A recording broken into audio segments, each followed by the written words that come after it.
Once upon a midnight dreary, while I pondered weak and weary over a many quaint and curious volume of forgotten lore, while I nodded, nearly napping, suddenly there came a tapping, as of someone gently rapping at my chamber door.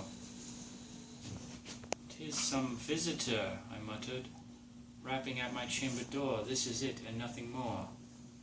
Ah, distinctly I remember it was in the bleak December, and each separate dying ember wrought its ghost upon the floor. Eagerly I waited the morrow, vainly I had sought to borrow from my books to cease of sorrow for the lost Lenore, the rare and radiant maiden whom the angels named Lenore, nameless here forevermore. And the silk, sad, uncertain twisting of each purple curtain thrilled me, filled me with strange terrors never felt before. So to still the beating of my heart I stood repeating, "'Tis some visitor entreating entrance at my chamber door. 'Tis some late visitor entreating entrance at my chamber door. Only this and nothing more." Presently my soul grew stronger, hesitating then no longer. "Sir," said I, "or madame, truly your forgiveness I implore, but truth is I was napping, and so gently you came tapping, and so faintly you came rapping at my chamber door, that scarce I heard you. Here I opened wide the door. Darkness there, and nothing more. Deep into the darkness peering, long I stood there, wondering, fearing, doubting, dreaming dreams no mortal ever dared dream before. But the silence was unbroken, and the stillness gave no token, and the only word there spoken was the whispered word, "Lenore." This I whispered, and an echo murmured back the word, "Lenore." Merely this, and nothing more. Back into the chamber turning, all my soul within me burning, soon again I heard a tapping, somewhat louder than before. Soon again I heard a tapping, somewhat louder than before.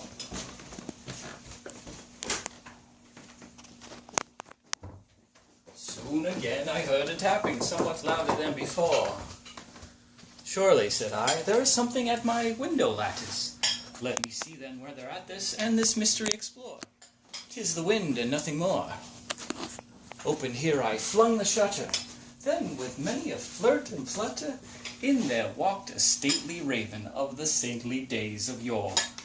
Not the least obeisance made he, not the minute stopped or stayed he, but with mine of lord or lady perched above my chamber door, perched upon a bust of Pallas, just above my chamber door, perched and sat, and nothing more. Then this ebony bird beguiling my sad fancy into smiling by the grim and stern decorum of the countenance that it wore, "Though thy crest is shorn and shaven, thou art sure no ghastly, grim and ancient raven wandering from the nightly shore. Tell me what thy lordly name is on this night's Plutonian shore." Quoth the raven, "Nevermore." Much I marveled this ungainly fowl to hear discourse so plainly, though its answer little meaning, little relevancy bore. For we cannot help agreeing that no living human being was ever blessed with seeing bird perched above his chamber door, bird perched upon a sculpted bust just above his chamber door, with such a name as Nevermore. But the raven, sitting lonely on the pallid bust, spoke only that one word, as if his soul in that one word he did outpour. Nothing further than he uttered, not a feather than he fluttered, till I scarcely more than muttered, "Other friends have flown before, on the morrow he will leave me, as my hopes have flown before."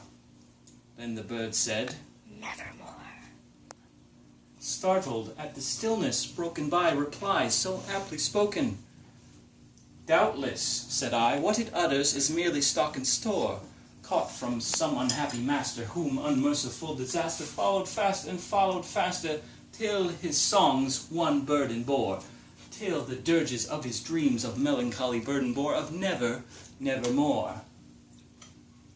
And the raven, still beguiling my fancy into smiling, straight I wheeled a cushioned seat in front of bird and bust and door. Then, upon the velvet sinking, I betook myself to linking fancy unto fancy, thinking what this ominous bird of yore, what this grim, ungainly, ghastly, gaunt, and ominous bird of yore meant in croaking nevermore. This and more I sat in guessing, but no syllable expressing to the fowl whose fiery gaze now burned into my bosom's core. This and more I sat divining, while on cushions velvet lining, with lamplight gloating o'er, but whose velvet violet lining, with the lamplight gloating over, she shall press, nevermore.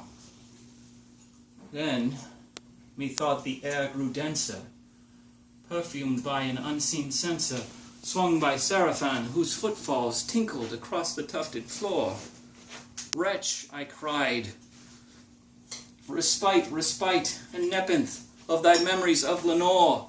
Quaff, oh quaff, this kind nepenthe, and forget this lost Lenore. Quoth the raven, nevermore. Prophet, I said, thing of evil, prophet still, if bird or devil, whether tempest sent or whether tempest tossed thee here ashore, tell this soul with sorrow laden, if within the distant Aden it shall clasp the radiant maiden whom the angels name Lenore, clasp that sainted maiden whom the angels name Lenore. Quoth the raven, nevermore. Prophet still, if bird or devil, prophet still.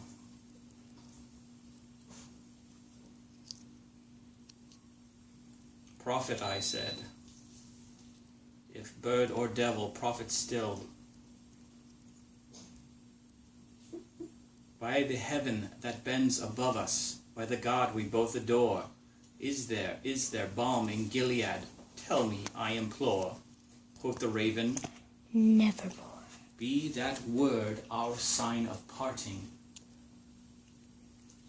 Get thee back into the tempest and the night's Plutonian shore. Leave no black plume as a token of the lie thy soul has token.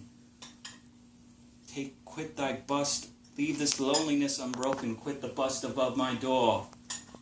Take thy beak from out thy heart, and thy form from off my door.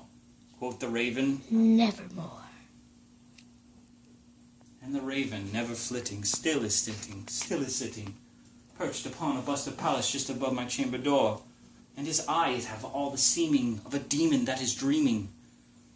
And the lamplight o'er streaming cast his shadow on the floor. And my soul from out that shadow that lies floating on the floor shall be lifted nevermore.